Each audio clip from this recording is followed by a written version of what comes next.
Levle is home to some fantastic herds of deer. We'll be taking a look at those a bit later in the programme. But first, we all know that loud music can damage your hearing and can even make you deaf. Music in pubs, cars and at home can harm your ears.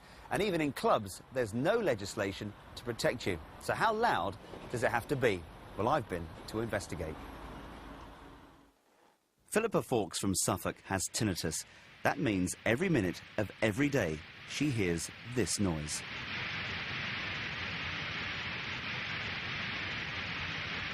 It is really difficult. If I'm really tired or if I'm stressed out, then it seems to go up several notches in volume, which is actually quite disturbing because then it is this complete, overwhelming noise. But Philippa's hearing hasn't always been like this. She used to adore punk music. Her teenage years beat to its loud, anarchic rhythm. Little did she know what harm it was doing.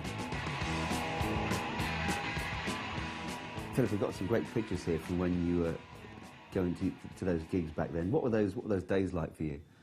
Oh, it was wild, really exciting. The whole sort of punk thing was about being able to sort of let your hair down, breach a few borderlines, and generally have a good time. Yeah, I could see you were a real punk chick with your hair like that.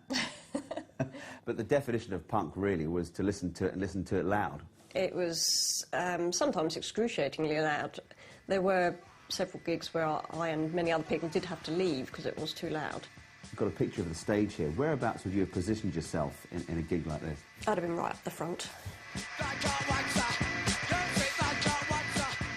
It was part of being in the midst of it all. You were bombarded by this wall of sound. Your ears would be ringing. It was a classic badge of honour to be able to walk away and know that it had been a good gig by how loud your ears were ringing. Philippa is now partially deaf and wears hearing aids. Doctors have told her those teenage concerts were almost certainly to blame. My hearing aid doesn't allow me to have 100% hearing. It basically amplifies it so that I can pretty much, participate in the world. The most challenging places for Philippa are noisy public places like bars and cafes. It's really difficult. There's so many different noises. We have the people talking, we've got the sound of the staff, clinking cups.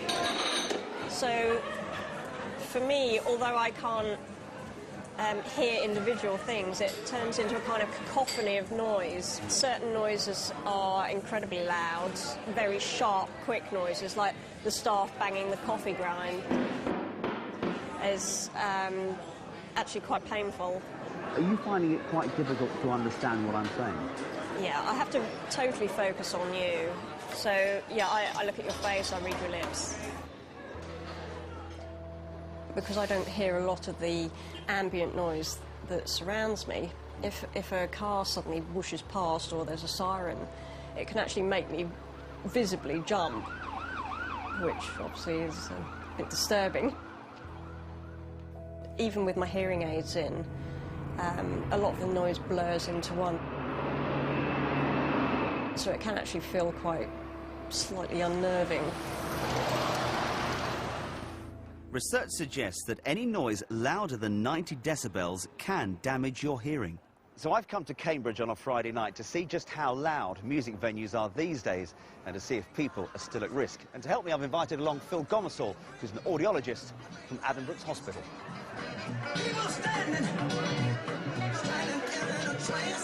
People are already on the dance floor at the Fountain Inn, where our decibel meter reads 88. Here there's a limiter to prevent the sound exceeding 93 decibels. But the manager, Matt Knight, tells me that's to protect local residents and not customers. So if you could, would you turn the music up if that wasn't a stipulation of your life? Maybe at times, yes. You have to have the music loud enough for people to be able to dance, and that's generally at about 90 decibels. So people would want the music to be louder than that level for the customers to enjoy themselves.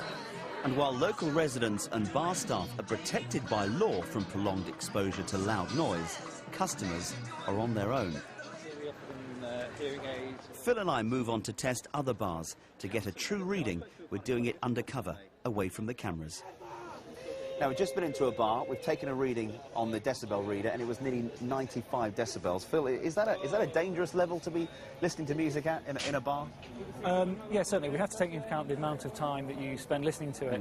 As a one-off, you might find no sort of long-lasting damage. If you were to do that repeatedly, then you're significantly increasing your risk of a few years down the line of noticing a sort of decline in your hearing, and possibly that can bring about ringing in the ears, tinnitus sounds. Well, we've just been into a club in Cambridge to read the decibel levels there, and it was 95, the same as in the bar, Phil. It sounded a lot louder. Do you think it was?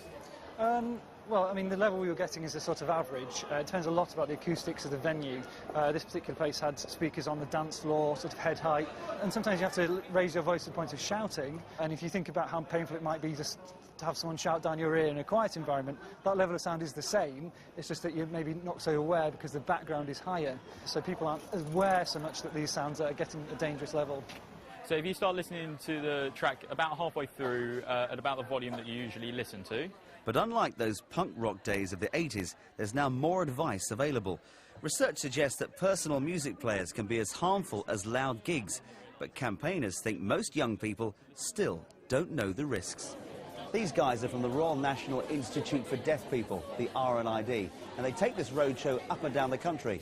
It's called Don't Lose the Music, and today they're at the University of Bedfordshire. It's either going to come out green, amber or red. So this is actually coming out red. So what that's saying is that you're listening to music that is loud enough that it could damage your hearing. I've been listening to music at this volume for 19 years. I'm still all right, but I guess It might be different when you're 60. Yeah. So do you think this experience will make you change your listening habits? Yeah, definitely, definitely. I don't want to be deaf, no way, because then I can't listen to music and I love my music. The European Union is changing the rules. In 2 years, manufacturers will have to limit the volume to safe levels. If you choose to override it, you'll get an on-screen warning. We want people to be given the tools to protect their hearing. If they're not told that loud music over time can cause them damage, then how are they supposed to know? So we're really, really pleased that the European Commission have introduced this mandate. Do you think that we're going to come to a point where there's a whole generation of people who are creating hearing problems for the future?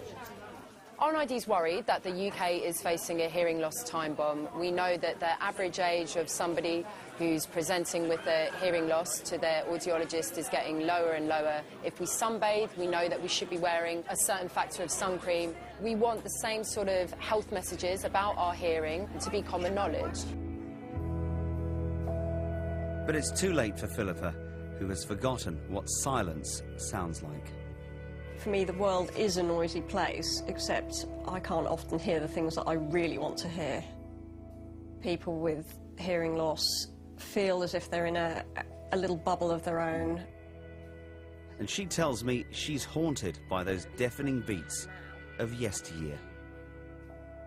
If I could go back and, with the wisdom that I have now, and tell a 15-year-old Philippa to wear some ear protection or something, then I would, and that's why I feel really strongly nowadays about trying to get it through to young people, is because losing your hearing is devastating.